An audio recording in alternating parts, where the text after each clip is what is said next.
All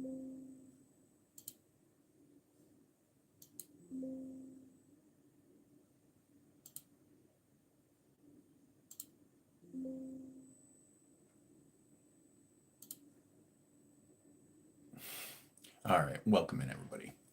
On today's crazy ass show, I was trying to get this thing going too on the other live. Man, this is giving me troubles today. Welcome in. Just want to wish everybody a happy, positive day. I was just working on another Itzhak Bentov, doing a deep dive on my homie there, just trying to dig up some more stuff and seeing. I always felt like he has some good stuff to share with the world. And I've worked on a lot of other scientists in my time, and just so one thing, I put a YouTube short up there, and I'm going to be making a full length video about this a little bit more, but I wanted to get this one out.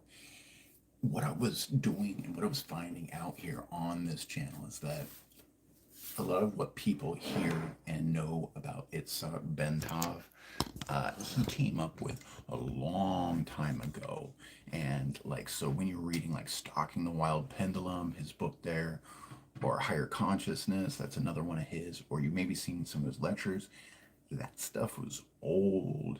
Now, not that old. Stalking the Wild Pendulum came out in 77 and he passed away in 79, but the concepts behind those go back to his beliefs back in the late 60s. And so a lot of that information he was developing, and had that, and it was just releasing a book like that for him took quite a while. So that information was earlier on. And so that wasn't just, he didn't write that and was like, I'm done with that. What he did is that he'd been keeping on developing this stuff. He had really looked into focusing more on the meditation, on trying to harness the Kundalini and really get the human being as a resonant antenna.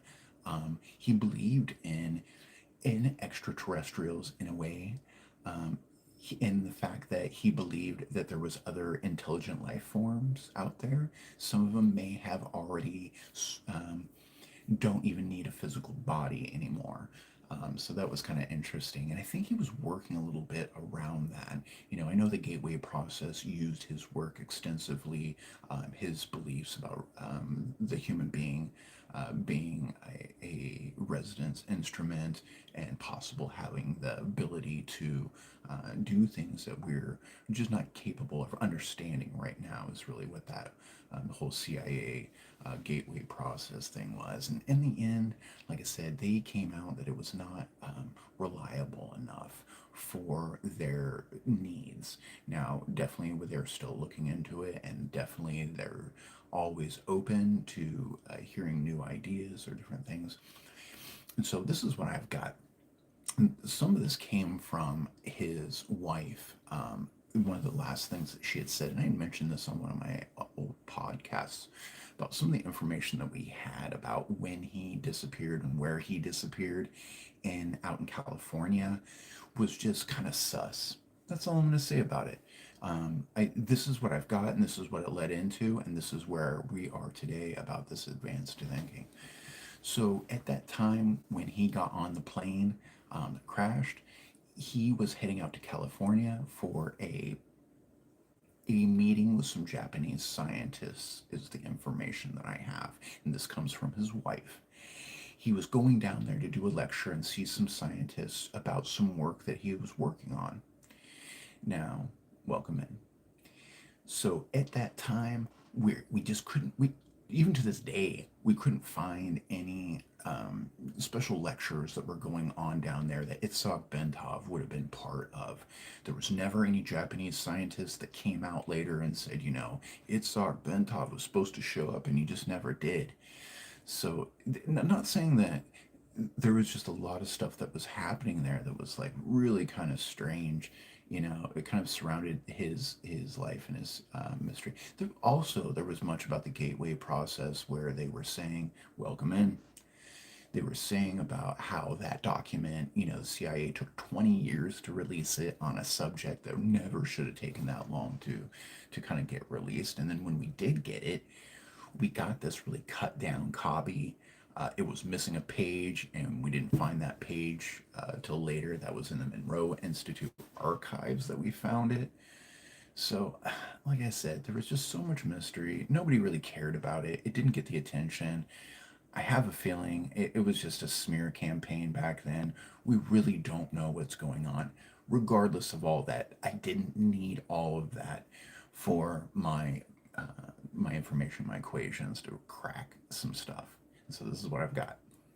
First off, I'm going to get back to what I was talking about, that a lot of the topics that you'll hear about Itzhak Bentov, and you hear about his resonance, or you hear about 7 Hertz, you hear about HemiSync, you hear about some of that stuff. And the fact is, a lot of that was developed was earlier on for Bentov. In the later years, his last year, 2 years specifically, he was really kind of focusing on more on the actual techniques of the human body to achieve this, because that was one of the things that was lacking, was a consistency. And to this day, there really hasn't been a big consistency among consciousness meditations like Tom Campbell's work, Bob Monroe's binaural beats. There wasn't a consistency, and that bothered Bentov. It bothered him for two reasons. One is that he was a person of medicine, and an inventor. He believed, and he was an engineer, and his approach to it, and why we called him the plumber, is that being a human residence system built on micro oscillations and vibrations, okay, follow me on this one, is that should be possible to achieve this for everybody on this level, and be able to do that. He felt like it was through an enlightenment development thing. That's what the life and learning and consciousness kind of a. But he believed very strongly in the human being having that instrument inside us all, and having that ability to be that antenna and to be that beacon through meditation and through process. And not only did he believe that, a lot of people, when they read that and read his work, felt that way. And we're talking about some top scientists from the top universities. And in fact, when Bentov gave his speech, when his book came out, he gave credit to some of the top universities that helped him, specifically with some of the physics and some of the other areas where that wasn't his center of knowledge. So whatever he didn't know exactly about, he knew exactly where to get the right answers, and he got them. And when he put that book together, there were so many of the top scientists that not even involved in consciousness, people that were involved in things like microtubules. We're talking about people worldwide, international, okay, were blown away in that book. And and it just goes to show you that I keep going back to this. I call it a form of emergence. It's when somebody who has very limited knowledge about something, through sheer determination and love for the game, can blow away the competition, the knowledge they had, the tools. I think about some of those old school scientists who didn't have a computer, who didn't have the knowledge that we have now, don't have the telescopes, the microscopes, the Hadron Collider. They didn't have any of that. Still, if you put some of those people against the common person today, when it comes to science, math, that kind of stuff, they're light years away. And these are people who did not have formal training, did not have, that the tools, but through sheer determination, love for the game, and a little bit of just miracle science, technology, evolutional miracle is what I call it. I don't know if it's complexity science, emergence. I'm not sure there. I'm going to look into that a little bit more. But Bentov had that. So that's where I'm going to leave off today. I appreciate all you guys coming here. Go check out my channel. Put links down in the description for my works and stuff like that. Join me on my show, like talking about things like this. And we'll leave it at that. You guys have a beautiful day.